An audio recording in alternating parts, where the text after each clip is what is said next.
जय हिंद बच्चों, स्वागत है आपका हमारे सन्नी कंप्यूटर में। आज का जो हमारा टेस्ट सीरीज का यह तीसरा वीडियो है, ठीक है। यह तीसरा वीडियो है प्रैक्टिस सेट का। आप लोग के एग्ज़ाम के दृष्टिकोण से ये सारे टेस्ट सीरीज काफ़ी महत्वपूर्ण होने वाले हैं। आप लोग के नॉलेज के दृष्टिकोण से भी, अगर आप कंप्यूटर के क्षेत्र में जानकारी रखना चाहते हैं तो आप सरकारी जॉब कर रहे हैं या प्राइवेट कर रहे हैं या प्राइवेट में जाने की तैयारी कर रहे हैं या सरकारी में जॉब पाने की तैयारी कर रहे हैं, इस सभी दृष्टिकोण से ये वीडियो आप लोग के लिए काफ़ी महत्वपूर्ण होने वाला है, क्योंकि इसमें हम कंप्यूटर से रिलेटेड ही सारी जानकारी लेके आएंगे, ठीक है। जो किस तरह के प्रश्न रहते हैं कंप्यूटर से रिलेटेड, कंप्यूटर पर आधारित किसी भी तरह का अगर आप एग्ज़ाम की तैयारी करते हैं तो उसके लिए भी यह काफ़ी महत्वपूर्ण होने वाला है वीडियो। चलिए बिना देरी के हुए शुरू करते हैं हम अपने आज के इस पहले प्रश्न को। आज का जो हमारा पहला प्रश्न है वह है, हमारा पहला प्रश्न कह रहा है कि निम्नलिखित में से कौन सा हार्डवेयर नहीं है, ठीक है। काफ़ी महत्वपूर्ण प्रश्न है, जो निम्नलिखित में से कौन सा हार्डवेयर नहीं है। तो हमारा जो है राइट आंसर हो जाएगा, वह हो जाएगा, कौन सा हो जाएगा राइट आंसर, आप लोग भी बताएं। तो हमारा राइट आंसर जो है वह जावा हो जाएगा, ठीक है। निम्नलिखित में से हार्डवेयर जो है, प्रोसेसर चिप जो है आपका हार्डवेयर है, प्रिंटर आपका हार्डवेयर है, माउस आपका हार्डवेयर है, लेकिन जावा जो है एक सॉफ्टवेयर है, ठीक है। तो हमसे प्रश्न में पूछ रहा है जो निम्नलिखित में कौन सा हार्डवेयर नहीं है। तो हार्डवेयर जो नहीं है वह है हमारा जावा, यानी ऑप्शन 4 जो है हमारा वो राइट आंसर हो जाएगा। चलिए हमारा प्रश्न संख्या 2 कह रहा है कि हार्डवेयर के अंतर्गत आती है। तो हार्डवेयर के अंतर्गत क्या आती है? तो कंप्यूटर और इससे जुड़ी सभी डिवाइसेज जिनका प्रयोग डाटा इनपुट और आउटपुट के लिए किया जाता है, ठीक है। ये सभी हार्डवेयर के अंतर्गत आती है, यानी ऑप्शन 3 जो है हमारा वो राइट आंसर हो जाएगा। हमारा प्रश्न संख्या 3 कह रहा है कि डैश डिवाइस एक हार्डवेयर उपकरण है जिसके द्वारा किसी कंप्यूटर में डाटा तथा सूचनाएं प्रविष्ट कराई जाती है, ठीक है। तो इनपुट डिवाइस एक हार्डवेयर उपकरण है जिसके द्वारा किसी कंप्यूटर में डाटा तथा सूचनाएं जो है प्रविष्ट कराई जाती है, ठीक है। यानी ऑप्शन 2 जो है हमारा वो राइट आंसर हो जाएगा। हमारा प्रश्न संख्या 4 कह रहा है कि डैश डिवाइस मनुष्य द्वारा समझे जाने वाले डाटा और प्रोग्रामों को ऐसे रूप में बदल देती है जिसे कंप्यूटर प्रोसेस कर सकता है, ठीक है। तो इसमें हमारा राइट आंसर जो है वह हो जाएगा इनपुट, ठीक है। इनपुट जो है हमारा ऑप्शन नंबर 5 वो राइट आंसर हो जाएगा। इनपुट जो है वह डिवाइस मनुष्य द्वारा समझे जाने वाले डाटा और प्रोग्रामों को ऐसे रूप में बदल देता है जिसे कंप्यूटर प्रोसेस कर लेता है, ठीक है। चलिए हमारा प्रश्न संख्या 5 कह रहा है कि कंप्यूटर सिस्टम में डैश के माध्यम से टेक्स्ट और न्यूमेरिक डाटा को प्रवेश करने की पद्धति सर्वाधिक सामान्य पद्धति है। तो हमारा जो है वह कीबोर्ड है, ठीक है। यानी कंप्यूटर सिस्टम में कीबोर्ड के माध्यम से टेक्स्ट और न्यूमेरिक डाटा को प्रवेश करने की पद्धति सर्वाधिक सामान्य पद्धति है, ठीक है। यानी ऑप्शन 1 जो है हमारा राइट आंसर हो जाएगा। हमारा प्रश्न संख्या 6 कह रहा है कि आमतौर पर उपलब्ध अधिकांश कंप्यूटरों या लैपटॉपों का कीबोर्ड डैश के नाम से जाना जाता है। तो जी हाँ, काफ़ी महत्वपूर्ण प्रश्न है ये। जो आमतौर पर उपलब्ध अधिकांश कंप्यूटर और लैपटॉपों का कीबोर्ड जो है वह क्यूटी कीबोर्ड के नाम से लोकप्रिय है, ठीक है। यानी ऑप्शन 1 जो है हमारा वो राइट आंसर हो जाएगा। प्रश्न संख्या हमारा 7 कह रहा है कि क्यूटी कीबोर्ड में कुल कितनी कुंजियां होती हैं, यानी कितने बटन होते हैं, ठीक है। तो क्यूटी कीबोर्ड में जो है टोटल 104 बटन होते हैं, यानी ऑप्शन 3 जो है हमारा वो राइट आंसर हो जाएगा। क्यूटी कीबोर्ड में 104 बटन होते हैं, ठीक है। चलिए आगे बढ़ते हैं प्रश्न संख्या 8 की ओर। हमारा प्रश्न संख्या 8 कह रहा है कि निम्न में से कौन सा कंप्यूटर या टर्मिनल कीबोर्ड पर प्रोग्राम किया जा सकता है। जिससे ऑपरेटिंग सिस्टम कमांड इंटरप्रेटर या एप्लीकेशन प्रोग्राम को कुछ विशिष्ट कार्य करने के लिए प्रेरित किया जा सके। तो हमारा फंक्शन कुंजी जो है वह कंप्यूटर या टर्मिनल कीबोर्ड पर प्रोग्राम किया जाता है जिससे ऑपरेटिंग सिस्टम कमांड इंटरप्रेटर या एप्लीकेशन प्रोग्राम को कुछ विशिष्ट कार्य करने के लिए प्रेरित किया जा सके। ठीक है, वो फंक्शन कुंजियां द्वारा, यानी ऑप्शन 1 जो है हमारा वो राइट आंसर हो जाएगा। प्रश्न संख्या हमारा 9 कह रहा है कि निम्न में से कौन सी कुंजी कर्सर के बाईं ओर से कैरेक्टर को डिलीट करने के लिए प्रयोग की जाती है। जी हाँ, काफ़ी महत्वपूर्ण प्रश्न है। जो इस तरह के प्रश्न पूछे जाते हैं, जो निम्न में से कौन सी कुंजी कर्सर के बाईं ओर से कैरेक्टर को डिलीट करने के लिए प्रयोग किया जाता है। तो बाईं ओर से डिलीट करने के लिए हम लोग बैक स्पेस का उपयोग करते हैं। ठीक है, और अगर यहीं पे रहता है जो दाईं ओर से कैरेक्टर को डिलीट करने के लिए प्रयोग किया जाता है, तो वहाँ हम लोग डिलीट बटन का आंसर देते। लेकिन यहाँ पे हमारा जो राइट आंसर है वह है बैक स्पेस, यानी ऑप्शन 5 जो है हमारा वो राइट आंसर हो जाएगा। चलिए, प्रश्न संख्या 10 हमारा कह रहा है कि डैश कुंजी और डैश कुंजी को दूसरी कुंजियों के साथ मिलकर शॉर्टकट या विशेष कार्य के लिए प्रयोग किया जा सकता है। ठीक है, तो कंट्रोल कुंजी और अल्ट कुंजी को दूसरी कुंजियों के साथ मिलकर शॉर्टकट या विशेष कार्य के लिए प्रयोग किया जा सकता है। तो ऑप्शन ए जो है हमारा वो राइट आंसर हो जाएगा। प्रश्न संख्या हमारा 11 कह रहा है कि निम्नलिखित में से कॉम्बिनेशन कुंजी किसे कहते हैं। तो शिफ्ट कुंजी को जो है हम लोग कॉम्बिनेशन की कहते हैं। ठीक है, यानी ऑप्शन 2 जो है हमारा वो राइट आंसर हो जाएगा। प्रश्न संख्या हमारा 12 कह रहा है कि निम्न में से टॉगल कुंजी किसे कहते हैं। ठीक है, तो नमलॉक कुंजी और कैप्स लॉक कुंजी को हम लोग जो है वो टॉगल कुंजी कहते हैं। ठीक है, काफ़ी महत्वपूर्ण प्रश्न है। इस प्रश्न को अच्छे से समझेंगे। इस तरह के जो भी प्रश्न आएंगे टॉगल की, कॉम्बिनेशन की, इन सभी चीज़ों को, क्योंकि काफ़ी महत्वपूर्ण है, इसी तरह के प्रश्न आप लोग के एग्जाम में पूछे भी जाते हैं। ठीक है, तो टॉगल कुंजी जो है हम लोग नमलॉक कुंजी और कैप्स लॉक कुंजी को कहते हैं, यानी ऑप्शन 5 जो है हमारा वो राइट आंसर हो जाएगा।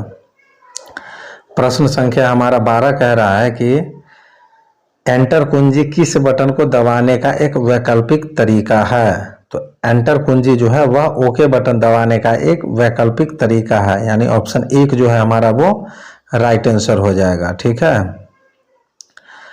प्रश्न संख्या 14 हमारा कह रहा है कि शिफ्ट कंट्रोल अल्ट निम्न में से किस श्रेणी के उदाहरण है। तो शिफ्ट कंट्रोल अल्ट जो है वह मॉडिफायर कुंजी के उदाहरण है। ठीक है, काफ़ी महत्वपूर्ण प्रश्न है यह। इसी तरह के प्रश्न आप लोग के एग्जाम में पूछे भी जाते हैं। ठीक है, तो इस तरह के प्रश्नों के बारे में आपको जानकारी होना चाहिए। जो शिफ्ट कंट्रोल अल्ट, ठीक है, किस श्रेणी में आते हैं। तो यह सभी मॉडिफायर कुंजी के रूप में आते हैं। ठीक है, अगर आप लोगों ने हमारा थ्योरी का क्लास नहीं देखा है तो आप लोग हमारे प्ले लिस्ट में जाए और थ्योरी का क्लास देखें। उसमें सारे चीज़ों को ऑपरेशन कर करके बेहतरीन तरीके से समझाया गया है। ठीक है, चलिए, तो ऑप्शन 1 जो है हमारा वो राइट आंसर हो जाएगा। प्रश्न संख्या हमारा 15 कह रहा है कि कीबोर्ड में बाएं दाएं अप डाउन कुंजियां निम्नलिखित में से किस फंक्शन की सुविधा है। ठीक है, तो डॉक्यूमेंट को देखने के लिए पेज स्क्रॉल करना जो है वह सुविधा देता है। ठीक है, यानी ऑप्शन 2 जो है हमारा वो राइट आंसर हो जाएगा। हमारा प्रश्न संख्या 16 कह रहा है कि कंप्यूटर का माउस किस प्रकार की डिवाइस है। तो कंप्यूटर का माउस जो है वह इनपुट डिवाइस है। ठीक है, यानी ऑप्शन 3 जो है वो हमारा राइट आंसर हो जाएगा। प्रश्न संख्या 17 हमारा कह रहा है कि माउस का आविष्कार किसने किया था। तो माउस का आविष्कार जो है डगलस एंजलवर्ट ने किया था। ठीक है, तो ऑप्शन 3 जो है हमारा वो राइट आंसर हो जाएगा।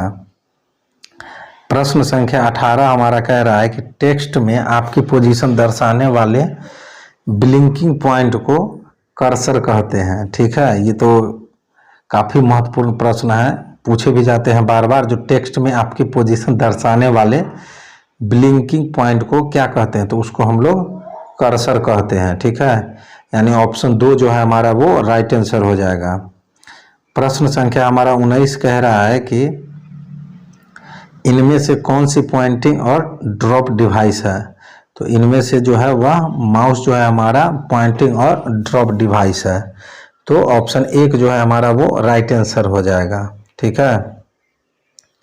प्रश्न संख्या हमारा 20 कह रहा है कि कौन सा मध्य बटन कहलाता है जिसे दबाकर माउस के तीसरे बटन के रूप में इस्तेमाल किया जाता है। ठीक है। तो स्क्रॉल बटन दबाकर जो है माउस के तीसरे बटन के रूप में इस्तेमाल किया जाता है, यानी ऑप्शन 2 जो है वो हमारा राइट आंसर हो जाएगा। प्रश्न संख्या 21 हमारा कह रहा है कि जब आप माउस के बाएं बटन को जल्दी जल्दी 2 बार दबाते हैं और छोड़ते हैं तब आप डैश करते हैं, तो हम लोग डबल क्लिकिंग करते हैं। ठीक है। यानी ऑप्शन 3 जो है हमारा वो राइट आंसर हो जाएगा। जो माउस को जल्दी जल्दी 2 बार दबाते हैं और छोड़ते हैं तो वह डबल क्लिकिंग करता है। ठीक है। चलिए प्रश्न संख्या हमारा 22 कह रहा है कि ट्रैक बॉल डैश का एक उदाहरण है। तो ट्रैक बॉल जो है वह पॉइंटिंग डिवाइस का एक उदाहरण है। ठीक है। यानी ऑप्शन 2 जो है हमारा वो राइट आंसर हो जाएगा। प्रश्न संख्या हमारा 23 कह रहा है कि ट्रैक बॉल का प्रयोग किया जाता है। तो ट्रैक बॉल का प्रयोग जो है वह CAM वर्क स्टेशन में किया जाता है। ठीक है। यानी ऑप्शन 2 जो है हमारा वो राइट आंसर हो जाएगा। हमारा प्रश्न संख्या 24 कह रहा है कि जॉयस्टिक का प्राथमिक तौर पर प्रयोग डैश के लिए होता है। तो जॉयस्टिक का प्राथमिक तौर पर प्रयोग जो है कंप्यूटर गेमिंग के लिए होता है। ठीक है। काफ़ी ये महत्वपूर्ण प्रश्न है। जो जॉयस्टिक का प्राथमिक तौर पर प्रयोग किस लिए किया जाता है, तो कंप्यूटर गेमिंग के लिए प्रयोग किया जाता है। ठीक है। ऑप्शन 2 हमारा जो है वो राइट आंसर हो जाएगा। प्रश्न संख्या 25 हमारा कह रहा है कि PDA नाम हैंड हेल्ड कंप्यूटर का अर्थ है। ठीक है। तो PDA नाम जो है वह हैंड हेल्ड कंप्यूटर का अर्थ है पर्सनल डिजिटल असिस्टेंट। ठीक है। यानी ऑप्शन 3 जो है हमारा वो राइट आंसर हो जाएगा। प्रश्न संख्या 26 हमारा कह रहा है कि निम्नलिखित में से कौन सी पॉइंटिंग डिवाइस नहीं है। तो निम्नलिखित में से जो है हमारा 5 ऑप्शन दिया गया है, mouse, track ball, barcode reader, touch screen, light pen. तो इन सभी में जो है हमारा बारकोड रीडर जो है वह पॉइंटिंग डिवाइस नहीं है, बाकी सभी पॉइंटिंग डिवाइस है। तो हमारा ऑप्शन 3 जो है वो राइट आंसर हो जाएगा, बारकोड रीडर। ठीक है। प्रश्न संख्या हमारा 27 कह रहा है कि अधिकांश प्रोडक्ट्स पर बने प्रिंटेड लाइनों के पैटर्न को क्या कहते हैं। तो अधिकांश प्रोडक्ट पर बने प्रिंटेड लाइनों के पैटर्न को हम लोग बारकोड्स कहते हैं। ठीक है। यानी ऑप्शन 4 जो है हमारा वो राइट आंसर हो जाएगा। प्रश्न संख्या 28 हमारा कह रहा है कि एक ऑप्टिकल इनपुट डिवाइस जो पेपर मीडिया पर पेंसिल के अंकों की संख्या करता है OMR कहलाता है। ठीक है। यानी ऑप्शन 1 जो है हमारा वो राइट आंसर हो जाएगा। प्रश्न संख्या हमारा 29 कह रहा है कि किस इनपुट डिवाइस की सहायता से किसी वस्तुनिष्ठ प्रकार की प्रयोगात्मक परीक्षा की उत्तर पुस्तिका की जांच की जाती है। तो OMR के द्वारा। ठीक है। यानी ऑप्शन 1 जो है हमारा वो राइट आंसर हो जाएगा। प्रश्न संख्या हमारा 30 कह रहा है कि OCR को कहते हैं। तो OCR को हम लोग ऑप्टिकल कैरेक्टर रिकॉग्निशन कहते हैं। ठीक है। यानी ऑप्शन 1 जो है हमारा वो राइट आंसर हो जाएगा।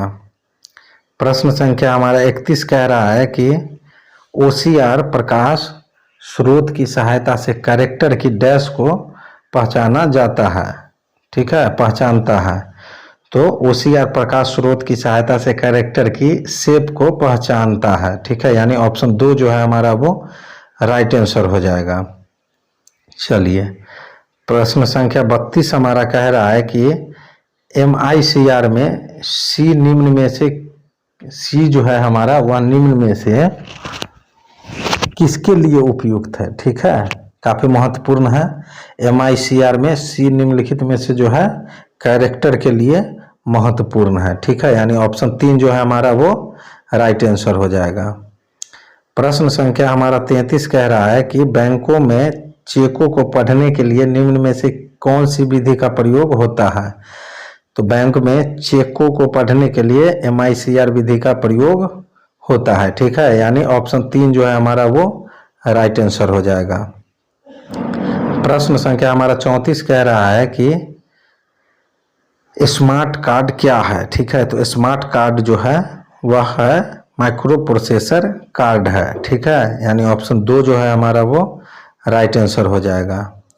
प्रश्न संख्या हमारा 35 कह रहा है कि निम्नलिखित में से किस समूह में केवल इनपुट डिवाइस है? तो निम्नलिखित में से जो है माउस, कीबोर्ड, स्कैनर जो है वह इनपुट डिवाइस है, ठीक है। चलिए आगे बढ़ते हैं प्रश्न संख्या 36 की तरफ। हमारा प्रश्न संख्या 36 कह रहा है कि डैश ग्रे स्केल और कलर मोड दोनों में चित्र को स्टोर करता है। तो स्कैनर जो है वह ग्रे स्केल और कलर मोड दोनों में चित्र को स्टोर करता है, ठीक है। प्रश्न संख्या हमारा 37 कहता है कि निम्नलिखित में कौन सी मोबाइल कंप्यूटिंग डिवाइस नहीं है? तो डिजिटल स्कैनर जो है वह मोबाइल कंप्यूटिंग डिवाइस नहीं है। यानी ऑप्शन 2 जो है हमारा वो राइट आंसर हो जाएगा। प्रश्न संख्या 38 हमारा कह रहा है कि डैश का प्रयोग हाथ से लिखी सामग्री या मुद्रित सामग्रियों को पढ़कर डिजिटल छवि बनाने में किया जाता है। तो स्कैनर का, ठीक है, स्कैनर का प्रयोग हाथ से लिखी सामग्रियों या मुद्रित सामग्रियों को पढ़कर डिजिटल छवि बनाने में किया जाता है। ऑप्शन 3 जो है हमारा वो राइट आंसर हो जाएगा। प्रश्न संख्या हमारा 39 कह रहा है कि यह इमेज, ड्राइंग या फोटो को कैप्चर करने का एक माध्यम है ताकि उसे कंप्यूटर पर स्टोर किया जा सके। तो वह है स्कैनर, ठीक है। यानी ऑप्शन 3 जो है हमारा वो राइट आंसर हो जाएगा। प्रश्न संख्या हमारा 40 कह रहा है कि आवाज़ को डिजिटल रूप में परिवर्तित करने के लिए किसका प्रयोग किया जाता है? तो आवाज़ को डिजिटल रूप में परिवर्तित करने के लिए जो है हम लोग माइक्रोफोन का प्रयोग करते हैं, ठीक है। यानी ऑप्शन 2 जो है हमारा वो राइट आंसर हो जाएगा। प्रश्न संख्या 41 हमारा कह रहा है कि वीडियो कॉन्फ्रेंसिंग में कौन सी इनपुट डिवाइस का प्रयोग किया जाता है? तो वीडियो कॉन्फ्रेंसिंग में जो है वेबकैम इनपुट डिवाइस का प्रयोग किया जाता है। यानी ऑप्शन 1 जो है हमारा वो राइट आंसर हो जाएगा, ठीक है। प्रश्न संख्या हमारा 42 कह रहा है कि आउटपुट डिवाइस का इस्तेमाल कर सकते हैं। तो आउटपुट डिवाइस का इस्तेमाल जो है हम लोग डाटा देखने या प्रिंट करने के लिए कर सकते हैं, ठीक है। ऑप्शन 1 जो है हमारा वो राइट आंसर हो जाएगा। प्रश्न संख्या हमारा 43 कह रहा है कि कंप्यूटर मॉनिटर किस प्रकार की डिवाइस है? तो कंप्यूटर मॉनिटर जो है वह आउटपुट डिवाइस है, ठीक है। यानी ऑप्शन 5 जो है हमारा वो राइट आंसर हो जाएगा। हमारा 44वां प्रश्न जो है वह कह रहा है कि सॉफ्ट कॉपी किससे रिलेटेड है? तो सॉफ्ट कॉपी जो है वह स्क्रीन आउटपुट से रिलेटेड है, ठीक है। यानी ऑप्शन 4 जो है हमारा वो राइट आंसर हो जाएगा, ठीक है। हमारा 45वां प्रश्न कह रहा है कि मॉनिटर को रिफ्रेश रेट डैश में मापी जाती है। तो मॉनिटर को की रिफ्रेश रेट जो है वह हर्ट्ज में मापी जाती है। यानी ऑप्शन 1 जो है हमारा वो राइट आंसर हो जाएगा, ठीक है। प्रश्न संख्या हमारा 46 कह रहा है कि डैश मॉनिटर अल्फा न्यूमेरिक अक्षरों के साथ साथ ग्राफ्स एवं डायग्राम्स को भी प्रदर्शित कर सकते हैं। तो वह है ग्राफिकल डिस्प्ले यूनिट, ठीक है। यानी ऑप्शन 4 जो है हमारा राइट आंसर हो जाएगा। Graphical display unit monitor alpha numeric अक्षरों के साथ साथ ग्राफ्स एवं डायग्राम को भी प्रदर्शित कर सकते हैं, ठीक है। 47वां प्रश्न हमारा कह रहा है कि कंप्यूटर स्क्रीन में एक इमेज की सबसे छोटी इकाई कौन सी है? तो कंप्यूटर स्क्रीन में एक इमेज की सबसे छोटी इकाई को हम लोग पिक्सल बोलते हैं। पिक्सल जितना ज़्यादा रहेगा उसका क्वालिटी उतना बढ़िया रहेगा, ठीक है। लेकिन अभी हमारा जो प्रश्न पूछा जा रहा है कंप्यूटर स्क्रीन में एक इमेज की सबसे छोटी इकाई कौन सी है? तो वह है हमारा पिक्सल, ठीक है। यानी ऑप्शन 2 जो है हमारा वो राइट आंसर हो जाएगा। प्रश्न संख्या 48 हमारा कह रहा है कि स्क्रीन पर डिस्प्ले किए गए पिक्सल की संख्या को स्क्रीन रेजोल्यूशन कहते हैं, ठीक है। यानी ऑप्शन 1 जो है हमारा वो राइट आंसर हो जाएगा। स्क्रीन पर डिस्प्ले किए गए पिक्सल्स की संख्या को जो है हम लोग रिजोल्यूशन कहते हैं। ठीक है, चलिए आगे बढ़ते हैं 49वां प्रश्न की ओर। हमारा 49वां प्रश्न कह रहा है कि CRT डैश आकार में होता है। तो CRT का फुल फॉर्म होता है कैथोड रे ट्यूब। यह जो है आयताकार आकार में होता है, यानी ऑप्शन 2 जो है हमारा वो राइट आंसर हो जाएगा। ठीक है, प्रश्न संख्या 50 हमारा कह रहा है कि इसमें कंप्यूटर का कौन सा अनिवार्य भाग नहीं है। ठीक है, तो स्कैनर जो है वह कंप्यूटर का अनिवार्य भाग नहीं है, बाकी मॉनिटर, रैम, माउस ये सभी जो है कंप्यूटर का अनिवार्य भाग है। ठीक है, तो ऑप्शन 2 जो है हमारा वो राइट आंसर हो जाएगा स्कैनर। 51वां प्रश्न जो है हमारा वो अस्थाई आउटपुट प्राप्त करने हेतु डैश का सर्वाधिक उपयोग होता है। तो अस्थाई आउटपुट प्राप्त करने हेतु प्रिंटर का सर्वाधिक उपयोग होता है। ठीक है, चलिए आगे बढ़ते हैं। प्रश्न संख्या हमारा 52 कहता है कि DPI दर्शाता है। तो DPI जो है वह डॉट प्रति इंच को दर्शाता है, यानी ऑप्शन 1 जो है हमारा वो राइट आंसर हो जाएगा। ठीक है, प्रश्न संख्या हमारा 53 कह रहा है कि इम्पैक्ट प्रिंटर में प्रिंटिंग के लिए प्रयोग होता है। तो इम्पैक्ट प्रिंटर में प्रिंटिंग के लिए रिबन का प्रयोग होता है। ठीक है, यानी ऑप्शन 1 जो है हमारा वो राइट आंसर हो जाएगा। ठीक है, प्रश्न संख्या हमारा 54 कह रहा है कि निम्न में से पिन प्रिंटर कौन सा है। तो डॉट मैट्रिक्स प्रिंटर जो है वह पिन प्रिंटर है। ठीक है, यानी ऑप्शन 4 जो है हमारा वो राइट आंसर हो जाएगा। प्रश्न संख्या 55 हमारा कह रहा है कि डैश प्रिंटर एक समय में एक से अधिक कैरेक्टर प्रिंट नहीं कर सकता। तो डॉट मैट्रिक्स प्रिंटर जो है एक समय में एक से अधिक कैरेक्टर प्रिंट नहीं कर सकता है। ठीक है, यानी ऑप्शन 4 जो है हमारा वो राइट आंसर हो जाएगा। प्रश्न संख्या हमारा जो है 56 वह कह रहा है कि डॉट मैट्रिक्स प्रिंटर की स्पीड होती है। जी हाँ, तो आप लोग इसका कमेंट करके हमें बताएंगे कि डॉट मैट्रिक्स प्रिंटर की स्पीड कितनी होती है। 4 ऑप्शन दिए गया है।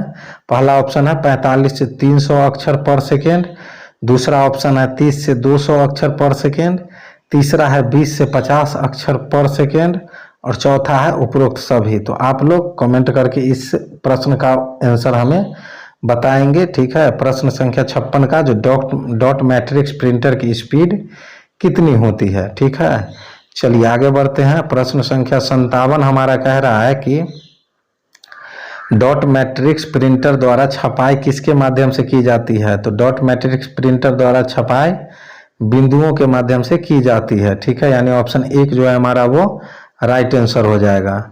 प्रश्न संख्या 58 हमारा कह रहा है कि ड्रम प्रिंटर डैश प्रकार के प्रिंटर का एक उदाहरण है। तो ड्रम प्रिंटर जो है लाइन प्रकार के प्रिंटर का एक उदाहरण है। ठीक है, यानी ऑप्शन 1 जो है हमारा वो राइट आंसर हो जाएगा। ठीक है, प्रश्न संख्या 59 हमारा कह रहा है कि इलेक्ट्रोस्टैटिक केमिकल्स और इंकजेट टेक्नोलॉजी का प्रयोग किसमें होता है। तो नॉन इम्पैक्ट प्रिंटर में होता है। ठीक है, इलेक्ट्रोस्टैटिक केमिकल्स और इंकजेट टेक्नोलॉजी का प्रयोग जो है नॉन इम्पैक्ट प्रिंटर में होता है, यानी ऑप्शन 4 जो है हमारा वो राइट आंसर होता है। ठीक है, प्रश्न संख्या 60 हमारा कह रहा है कि निम्न में से कौन सा पेज प्रिंटर है। ठीक है, तो लेजर प्रिंटर जो है वह पेज प्रिंटर है। ठीक है, यानी एक बार में पूरा पेज को वह प्रिंट कर देता है। ठीक है, यानी ऑप्शन 3 जो है हमारा वो राइट आंसर हो जाएगा। ठीक है, चलिए प्रश्न संख्या 61 हमारा कह रहा है कि निम्नलिखित में से कौन सी एक आउटपुट डिवाइस है। ठीक है, तो आउटपुट डिवाइस जो है हमारा प्लॉटर है। ठीक है, क्योंकि माउस, स्कैनर, वेबकैम, कीबोर्ड ये सभी जो है हमारा इनपुट डिवाइस है। ठीक है, जिसमें हम कुछ इन करते हैं, और प्लॉटर हमारा आउटपुट डिवाइस है, यानी ऑप्शन 4 जो है हमारा वो राइट आंसर हो जाएगा। प्रश्न संख्या 62 हमारा कह रहा है कि किसी सूचना को एक कंप्यूटर से पेपर पर चित्र रूप में परिवर्तित करने के लिए किस आउटपुट डिवाइस का प्रयोग किया जाता है। तो किसी सूचना को एक कंप्यूटर से पेपर पर चित्र रूप में परिवर्तित करने के लिए जो है प्लॉटर आउटपुट डिवाइस का प्रयोग किया जाता है। ठीक है, यानी ऑप्शन 4 जो है हमारा वो राइट आंसर हो जाएगा। प्रश्न संख्या 63 हमारा कह रहा है कि स्पीकर को सीपीयू से जोड़ने के लिए किस डिवाइस का प्रयोग करते हैं। तो प्रिंटर को सीपीयू से जोड़ने के लिए साउंड कार्ड का प्रयोग जो है हम लोग करते हैं। ठीक है, यानी ऑप्शन 3 जो है हमारा वो राइट आंसर हो जाएगा। चलिए आगे बढ़ते हैं। प्रश्न संख्या 64 हमारा कह रहा है कि निम्नलिखित में अस्थायी आउटपुट डिस्प्ले कौन सा है। तो अस्थायी आउटपुट डिस्प्ले जो है वह है प्रोजेक्टर हमारा। ठीक है, यानी ऑप्शन 1 जो है वो राइट आंसर हो जाएगा। प्रश्न संख्या हमारा 65 कह रहा है कि फैक्स मशीन निम्न में से किसका उदाहरण होता है। तो फैक्स मशीन जो है वह इनपुट आउटपुट का उदाहरण होता है, यानी ऑप्शन 3 जो है हमारा वह राइट आंसर हो जाता है। ठीक है, प्रश्न संख्या 66 हमारा कह रहा है कि पेरिफेरल इक्विपमेंट का एक उदाहरण होता है। तो पेरिफेरल इक्विपमेंट का एक उदाहरण क्या होता है, प्रिंटर होता है। ठीक है, यानी ऑप्शन 1 जो है हमारा वो राइट आंसर हो जाएगा। प्रश्न संख्या 67 हमारा कह रहा है कि सीपीयू से कंप्यूटर के पेरिफेरल डिवाइसों को डैश के द्वारा ट्रांसफर किया जाता है। तो सीपीयू से कंप्यूटर के पेरिफेरल डिवाइसों को जो है इनपुट आउटपुट पोर्ट्स के द्वारा ट्रांसफर किया जाता है, यानी ऑप्शन 4 जो है हमारा वो राइट आंसर हो जाएगा। हमारा प्रश्न संख्या 68 कह रहा है कि किस इनपुट आउटपुट पोर्ट को कम्युनिकेशन पोर्ट भी कहा जाता है। तो सीरियल पोर्ट को जो है हम लोग इनपुट आउटपुट पोर्ट को कम्युनिकेशन पोर्ट भी कहते हैं। ठीक है, यानी ऑप्शन 4 जो है हमारा वो राइट आंसर हो जाएगा। प्रश्न संख्या 69 हमारा कह रहा है कि पैरेलल पोर्ट अधिकतर किसके द्वारा प्रयोग किया जाता है। तो पैरेलल पोर्ट जो है वह अधिकतर प्रिंटर के द्वारा प्रयोग किया जाता है, यानी ऑप्शन 1 जो है हमारा वो राइट आंसर हो जाएगा। प्रश्न संख्या 70 हमारा कह रहा है कि किस पोर्ट से एक समय में 8 बिट एक साथ ट्रांसमिट हो जाते हैं। ठीक है, तो पैरेलल पोर्ट से जो है एक साथ ट्रांसमिट हो जाते हैं। ठीक है, यानी पैरेलल पोर्ट से जो है एक समय में 8 बिट एक साथ ट्रांसमिट हो जाते हैं, यानी ऑप्शन 2 हमारा राइट आंसर हो गया। ठीक है, प्रश्न संख्या 71 हमारा कह रहा है कि यूएसबी का प्रयोग किस लिए होता है। तो यूएसबी का पोर्ट जो है यूएसबी का प्रयोग वह पोर्ट टाइप के लिए होता है। ठीक है, यानी ऑप्शन 3 जो है हमारा वह राइट आंसर हो जाएगा। प्रश्न संख्या 72 हमारा कह रहा है कि निम्नलिखित में से यूएसबी के गुण हैं। तो निम्नलिखित में से यूएसबी का गुण है वह है प्लेटफॉर्म इंडिपेंडेंट। ठीक है, यानी ऑप्शन 1 जो है हमारा वह राइट आंसर हो जाएगा। प्रश्न संख्या हमारा 73 जो है वह कह रहा है कि कंप्यूटर को बंद किए बिना ही डिवाइसों को हटाना या विस्थापित करना क्या कहलाता है। प्लग एंड प्ले कहलाता है। जी हाँ, कंप्यूटर को बंद किए बिना ही डिवाइसों को हटाना या विस्थापित करना जो है प्लग एंड प्ले कहलाता है, यानी ऑप्शन 2 जो है हमारा वह राइट आंसर हो जाएगा। प्रश्न संख्या हमारा 74 कह रहा है कि हार्ड डिस्क ड्राइव और नई डीवीडी ड्राइव को जोड़ने के लिए कौन सी डिवाइस का प्रयोग करते हैं। तो हार्ड डिस्क ड्राइव और नई डीवीडी ड्राइव को जोड़ने के लिए हम लोग फायरवायर डिवाइस का प्रयोग करते हैं, यानी ऑप्शन 4 जो है हमारा वह राइट आंसर हो जाएगा। ठीक है, प्रश्न संख्या 75 हमारा कह रहा है कि एमपीईजी को सामान्य तौर पर किस नाम से जाना जाता है। तो एमपीईजी को सामान्य तौर पर जो है MP3 नाम से जाना जाता है, यानी ऑप्शन 1 जो है हमारा वह राइट आंसर हो जाएगा। प्रश्न संख्या हमारा जो है 76 वह कह रहा है कि डैश एक ऐसा प्लेयर है जिससे ऑडियो और वीडियो सीडी को चलाया जाता है।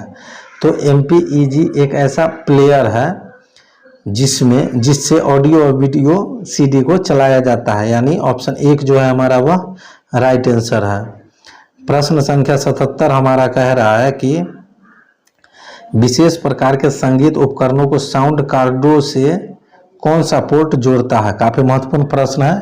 जो विशेष प्रकार के संगीत उपकरणों को साउंड कार्डों से कौन सा उपकरण जोड़ता है, तो मिडी जो है हमारा MIDI वह जोड़ता है। ठीक है, यानी ऑप्शन 2 हमारा राइट आंसर हो जाएगा। ठीक है, तो दोस्तों ये थे हमारे आज के टेस्ट सीरीज के काफ़ी महत्वपूर्ण प्रश्न, जिसका हम लोगों ने अभी ऑपरेशन करके एक एक प्रश्न को समझा, जो किस तरह के प्रश्न आप लोग के एग्जाम के दृष्टिकोण से बनते हैं, और उन सारे प्रश्नों का ऑपरेशन करके हम लोगों ने बेहतरीन तरीके से समझा है। उम्मीद करता हूं आप लोग भी बेहतरीन तरीके से समझे होंगे। ठीक है, और इसी तरह से हमारा टेस्ट सीरीज आते रहेगा, प्रैक्टिस सेट आते रहेगा, ताकि आप लोग को कंप्यूटर से रिलेटेड किसी भी तरह की जानकारी के लिए किसी दूसरे चैनल पे न जाना पड़े। सारी जानकारी आप लोग को इसी चैनल पे मिलेगी। ठीक है, तो मिलते हैं हम लोग अपने अगले वीडियो में नए टेस्ट सीरीज में नए प्रश्नों के साथ, जो कि हमारा टेस्ट सीरीज का वो चौथा वीडियो रहेगा। उसमें मिलते हैं, तब तक के लिए जय हिंद, जय भारत।